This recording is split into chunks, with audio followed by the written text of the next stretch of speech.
வீடியோக்குள்ள போறதுக்கு முன்னாடி சப்ஸ்கிரைப் பட்டனை கிளிக் பண்ணி பக்கத்துல இருக்க பெல் ஐகானையும் கிளிக் பண்ணிக்கோங்க. அப்பதான் எங்க வீடியோவை நீங்க உடனுக்குடன் பார்க்கலாம். வெல்கம் டு தமிழ் சமையல். இன்னைக்கு நம்ம செட்டிநாடு சிக்கன் கிரேவி எப்படி ரொம்பவே ஈஸியா வைக்கிறதுன்னு பார்க்க போறோம். அதுக்கு நான் வந்து 1/2 kg சிக்கன் எடுத்து நல்லா க்ளீன் பண்ணி வச்சிருக்கேன். இப்போ ஒரு கடாயில 4 டேபிள் ஸ்பூன் அளவு நல்லெண்ணெய் ஆட் பண்ணிக்கிறேன். இப்போ எண்ணெய் நல்லா ஹீட் ஆயிடுச்சு. இப்போ நான் இதில் 1/2 டீஸ்பூன் சோம்பு, 2 பட்டை, 2 கிராம்பு, 2 ஏலக்காய் சேர்த்துக்கிறேன். அடுத்து நான் 2 பெரிய வெங்காயம் நல்லா நீல வாக்கில் கட் பண்ணியிருக்கேன். இப்போ அதையும் ஆட் பண்ணிக்கிறேன்.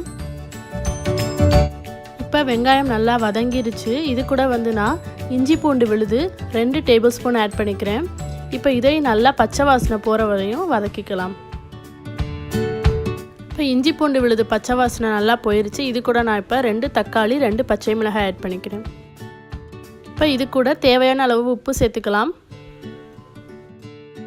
இப்போ நம்ம மசாலாஸ் ஆட் பண்ணிக்கலாம். 2 டீஸ்பூன் சீரகத்தூள், 2 டீஸ்பூன் மல்லித்தூள், அடுத்து 2 டீஸ்பூன் மிளகாய்த்தூள் சேர்த்துக்கிறேன். உங்களுக்கு காரம் அதிகமாக வேணும் அப்படின்னா நீங்கள் இன்னும் கொஞ்சம் கூட சேர்த்துக்கலாம். அடுத்து 1 டீஸ்பூன் கரம் மசாலா தூள். மசாலாவெல்லாம் நல்லா மிக்ஸ் பண்ணிக்கலாம். இப்போ மசாலா எல்லாத்தையும் நல்லா நான் மிக்ஸ் பண்ணிவிட்டேன். இப்போ நான் இது கூட க்ளீன் பண்ணி வச்சுருக்க சிக்கன் பீசஸ் எல்லாத்தையும் ஆட் பண்ணிவிட்டு இப்போ இதையும் நல்லா நான் வந்து மிக்ஸ் பண்ணிக்கிறேன்.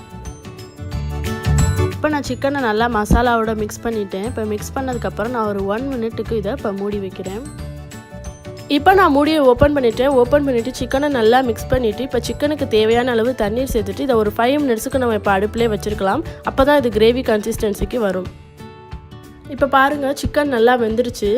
நம்மளுக்கு இன்னும் கிரேவி கன்சிஸ்டன்சிக்கு வரல. ஸோ கிரேவியாக வர வரைக்கும் இப்போ நம்ம ஒரு 2 மினிட்ஸுக்கு இதை அடுப்பிலே வச்சுருக்கலாம்.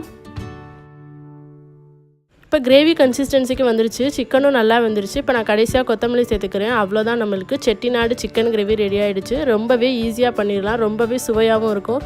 கண்டிப்பாக நீங்கள் இதை வீட்டில் ட்ரை பண்ணி பார்த்துட்டு எப்படி இருந்துச்சுன்னு மறக்காமல் கமெண்ட் பாக்ஸில் கமெண்ட் பண்ணுங்கள். லைக், ஷேர் பண்ணுங்கள். மறந்துடாமல் சேனலையும் சப்ஸ்கிரைப் பண்ணிவிட்டு பக்கத்தில் இருக்க பெல் ஐக்கானையும் கிளிக் பண்ணிக்கோங்க. தேங்க்யூ.